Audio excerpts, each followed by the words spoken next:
होगी, पाकिस्तान में तो नहीं देखा गया। लेकिन ये जो अब आपको गिरफ्तार किया गया एक दफा फिर, किस तरह से गिरफ्तारी हुई, अभी केसेस की नौयत क्या है और गिरफ्तारी के दौरान क्या होता रहा?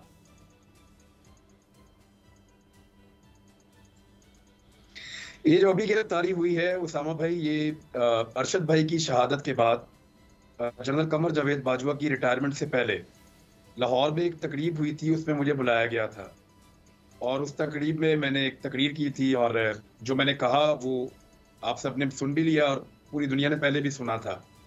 जनरल बाजवा ने क्लेम किया था, उन्होंने कहा था कि हमारी इदारे का सियासत से कोई ताल्लुक नहीं है।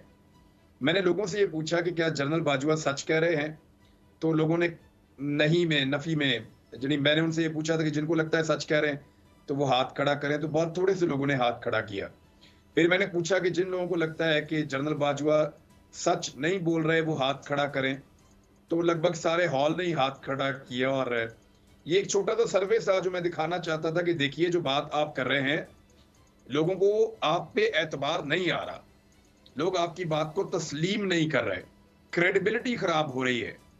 तो इसलिए ये कहना कि सियासत में किरदार नहीं है, ये नामुनासिब भी है और हकायक के मुनाफी भी है, और लोग इस बात को अब नहीं मानते। तो ये एक तरह का सर्वे था, मैंने सामने रख दिया था। और कुछ मेरे दिल की भड़ास थी अरशद भाई की शहादत के बाद, वो भी बात मैंने खुलकर की थी।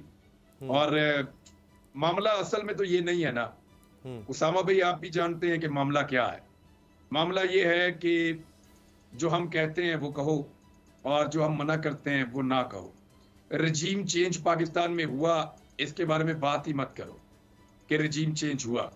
ये सब मंसूबेबंदी के तहत हुआ, इसके ऊपर बात ही मत करो। अरशद शरीफ की शहादत के ऊपर बात मत करो, इस इशू को मत उठाओ। उसके बाद जो इमरान खान साहब के ऊपर गोलियां चली हैं, वो ये चाहते हैं कि उसको वैसे रिपोर्ट किया जाए जैसे कुछ मीडिया उसको रिपोर्ट कर रहा है। यानी सारी चीजें अपने कंट्रोल में रखना चाहते हैं। अच्छा, रखना चाहते हैं, रखें भी, ठीक है, लेकिन बात यह है कि वो चीजें हकायक के मुताबिक हों तो उनको कंट्रोल में रखें ना। अब झूठ तो नहीं बोल सकते किसी को खुश करने के लिए। माजी में जो लोग पाकिस्तान की एस्टेब्लिशमेंट के मुताबिक चोर थे, डाकू थे, लुटेरे थे, जिन्होंने पाकिस्तान को नाकाबिले तलाफी नुकसान पहुंचाया था, वो तमाम लोग एकदम अच्छे हो गए और वो तमाम लोग दूध के धुले हो गए। और इमरान खान जिसकी सब लोग कसमें खाते थे, वो अचानक बुरा हो गया। मैंने कई मरतबा ये बात अपने दोस्तों से पूछी और सदीक जान साहब ने भी पूछी होगी। उनके पास इमरान खान के खिलाफ कहने के लिए इसके अलावा कुछ नहीं है कि नहीं गल नहीं सुनता, यानी बात नहीं सुनता, इसके अलावा कुछ भी नहीं है कहने के लिए। यानी आप पूछे खुलकर अकेले में किसी से बैठकर करप्ट आदमी है, वो कहते हैं नहीं। आप पूछे अकेले में किसी से बैठ करके क्या पाकिस्तान का दुश्मन है, तो आपको कहेंगे नहीं। आप पूछे अकेले में बैठकर नाअहल है, नकम्मा है, तो वो आपको कहेंगे नहीं, ऐसा नहीं है।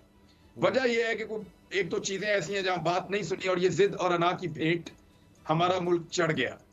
अब ये तजर्बा पाकिस्तान में बार बार होता है।